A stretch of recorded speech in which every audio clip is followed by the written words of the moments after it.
When my parents showed up unannounced at my wildlife rehabilitation center, they didn't ask how I was doing or comment on what I'd built. They came with a single request: bail them out of the financial mess my sister had created. The same sister whose art career they'd funded with my college savings. The same parents who told me I was too practical to need their support. I didn't cry. I didn't yell. I asked them one simple question. If I were the one who had ruined everything, would you have saved me? Their silence was my answer. The gravel crunched under their tires as they pulled up to the entrance of the Riverside Wildlife Sanctuary.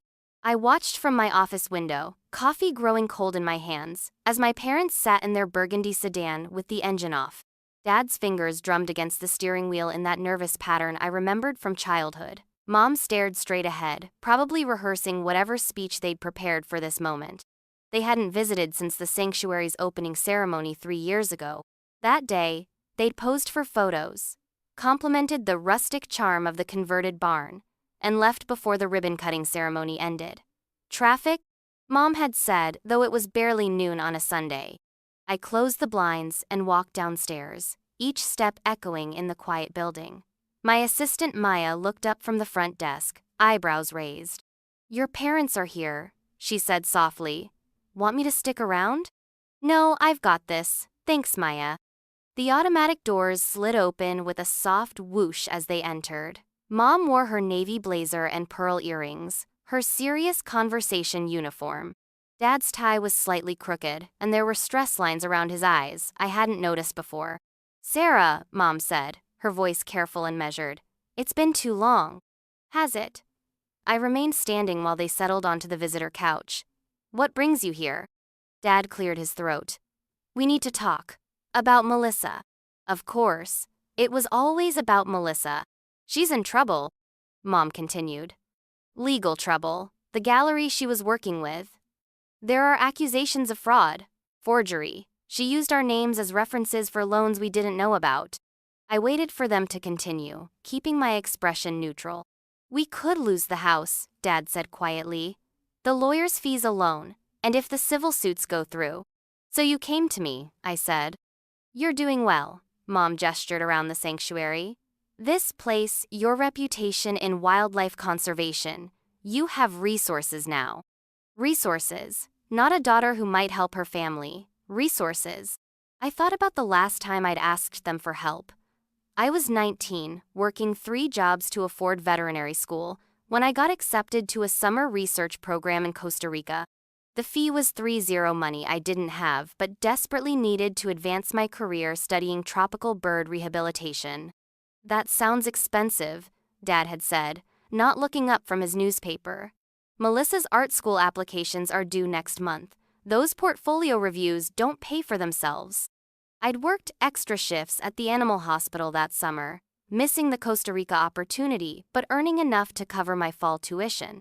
Melissa went to art school in Florence that year, funded entirely by our parents. "I'll think about it," I told them now. "That's all we ask," Mom said, relief flooding her voice.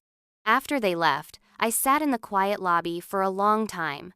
Through the windows, I could see the outdoor aviaries where recovering hawks and owls were learning to fly again. I'd built this place from nothing. Grants, donations, and years of 18-hour days.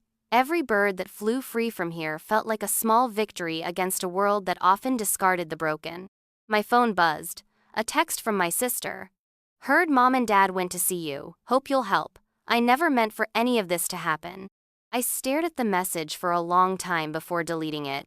That night, I stayed late to check on Luna, a great horned owl who'd been hit by a car. Her wing was healing slowly, but she was getting stronger. As I filled her food dish, I remembered the first injured bird I'd ever found, a sparrow with a broken wing when I was 12. I'd begged my parents to take it to a vet, but they'd said it was just nature taking its course. I'd hidden the bird in a shoebox in my closet, feeding it with an eyedropper and researching bird care at the library. When it died 3 days later, I cried for hours. That night, I decided I'd never let another animal suffer because no one cared enough to try. The memory felt sharper now, more significant. I'd been saving broken things my whole life, but I'd never been able to save the relationship with my own family. My phone rang. Sarah, it's Dr. Martinez from the university. I have some good news about your grant application. The next morning brought news that shifted everything. The fraud charges against Melissa weren't just about forged documents. She'd been selling fake reproductions of famous paintings to private collectors, using the gallery as a front. The FBI had seized assets totaling over $2 million. My parents weren't just facing financial ruin. They were potentially facing criminal charges as co-conspirators, since their names were on several business documents. I drove to their house for the first time in 2 years. The lawn needed trimming, and there were newspapers piling up on the porch. Mom answered the door in a bathrobe, her hair unwashed. "Sarah, thank God. Did you decide? Can you help us?" I stepped inside. The house felt smaller than I remembered, cluttered with the detritus of a life falling apart. Legal documents covered the dining table, and the phone was ringing incessantly. "Where's Melissa now?" I asked. "Switzerland," Dad said, appearing from the kitchen with a cup of coffee that shook in his hands. "She says she's trying to fix things, but she's in a country with no extradition treaty," I finished. They both stared at me. In that moment, I saw them clearly, not as the powerful, dismissive parents of my childhood, but as two people who'd made terrible choices and were finally facing consequences. "I'll help," I said quietly, "but not the way you think." I spent the next week consulting with lawyers, financial advisors, and accountants. Not to bail them out, but to help them navigate bankruptcy proceedings with some dignity intact. I arranged for them to keep their modest retirement savings and helped them find a small apartment they could afford on Dad's reduced pension. "This isn't what we asked for," Mom said during one particularly difficult conversation. "No," I agreed. "It's what you need." The hardest part wasn't watching them lose their house. It was watching them finally understand the weight of their choices. When the reality hit that Melissa wasn't coming back to face the charges, when they realized she'd used their trust as thoroughly as she'd used their money, something in them broke. "We failed you," Dad said one afternoon as we packed boxes in their bedroom. "We always thought Melissa needed more protection, more support. You were so capable, so independent. We thought you'd be fine no matter what." I paused, holding a photo of Melissa's high school graduation, a ceremony they'd flown across the country to attend while missing my college graduation the same weekend. "I was fine," I said, "but I shouldn't have had to be fine alone." 3 months later, they were settled in their new apartment, and I was back to my routine at the sanctuary. Maya found me in the medical bay one evening, updating charts for our newest arrivals. "There's someone here to see you," she said. "Says she's your sister." Melissa stood in the lobby wearing sunglasses despite the indoor lighting. She looked thinner, more fragile than in her old social media photos. Her designer clothes had been replaced with jeans and a plain sweater. "I came back," she said unnecessarily. "I can see that. I'm turning myself in tomorrow. I wanted to see you first." We sat in my office, the silence stretching between us like a canyon. Finally, she spoke. "I never meant for it to go this far. It started small, just a few reproductions sold as inspired by pieces. Then collectors wanted authentication, provenance, and I got in deeper and deeper." "Why didn't you just stop?" She laughed bitterly. "Stop what? Being successful? Being the daughter they were proud of? I'd built this whole identity around being the artistic one, the special one. When the real art world rejected my original work, I couldn't handle going back to being ordinary." I studied her face, looking for the sister I remembered from childhood. There were glimpses, in the way she twisted her hair when nervous, in the slight lisp that emerged when she was emotional. "Mom and Dad lost everything," I said. "I know, I'm going to try to make restitution. But most of the money's gone. I lived like I was actually successful instead of just pretending to be." They're living in a 1-bedroom apartment now. Dad's picking up shifts at the hardware store to make ends meet. She winced. "I'll make it right. Somehow." "How?" "You're going to prison, Melissa. You can't fix this with good intentions." For the first time since she'd arrived, she looked directly at me. "I know you hate me." "I don't hate you," I said, surprised to realize it was true. "I'm angry and disappointed and exhausted by all of this. But I don't hate you." "I used to be so jealous of you," she said quietly. "You always knew what you wanted." Even as kids, you had this focus, this purpose. I was just floating, trying on different personalities to see which one got the most attention. I envied you too, I admitted. Everything came so easily. The praise, the support, the assumption that you deserved investment. We sat with that truth for a while. Outside, I could hear the evening calls of the animals settling in for the night. I need to ask you something, Melissa said. Will you look after them, Mom and Dad? I know it's not fair to ask, but you're the only one who can. I thought about it, really thought about it. Not the automatic yes of a dutiful daughter, but a conscious choice about what kind of person I wanted to be. I'll make sure they're okay, I said finally. But not because I owe them anything, because it's the right thing to do. She nodded, tears finally spilling over. Thank you. After she left, I walked through the sanctuary one more time before heading home. In the flight training area, Luna spread her wings in a practice run. Her wing had healed crooked. She'd never be released back to the wild. But she was alive, and she was adapting to her new limitations. Some things couldn't be fixed, only managed. Some relationships couldn't be healed, only redefined. The next morning, I called my parents to check in. It was the first time I'd initiated contact with them in years. Sarah? Mom's voice was surprised but warm. Is everything okay? Everything's fine. I just wanted to see how you're settling in. Oh. A pause. That's nice of you to ask. We're managing.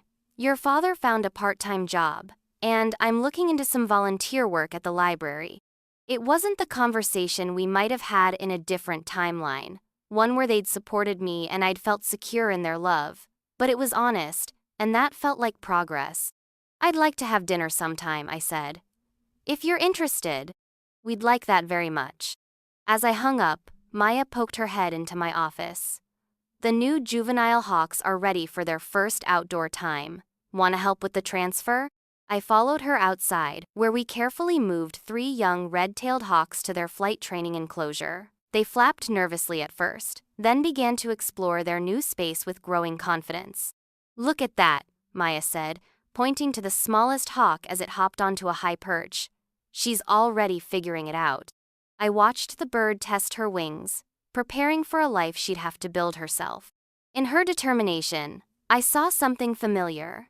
The stubborn resilience of creatures who survive not because they're protected, but because they refuse to give up. 6 months later, Melissa was sentenced to 4 years in federal prison. My parents attended the hearing, sitting in the back row with their hands clasped tightly together. I sat with them, not because I'd forgiven everything, but because no one should face that kind of moment alone. After the sentencing, we drove to a small diner near the courthouse. Over coffee and pie that none of us really wanted, we really talked, for the first time in years. I keep thinking about all the things we should have done differently, Mom said, stirring her coffee with mechanical precision. Everyone has regrets, I said. The question is what you do next. Dad looked up from his untouched pie. What do you mean? I mean, you can spend the rest of your lives feeling guilty about Melissa, or you can decide to be better grandparents to the kids I might have someday. You can keep dwelling on the daughter who disappointed you, or you can try to build a real relationship with the one who's sitting right here. They exchanged a look, the kind of wordless communication that comes from decades of marriage. We'd like that, Mom said softly, if you'll let us try.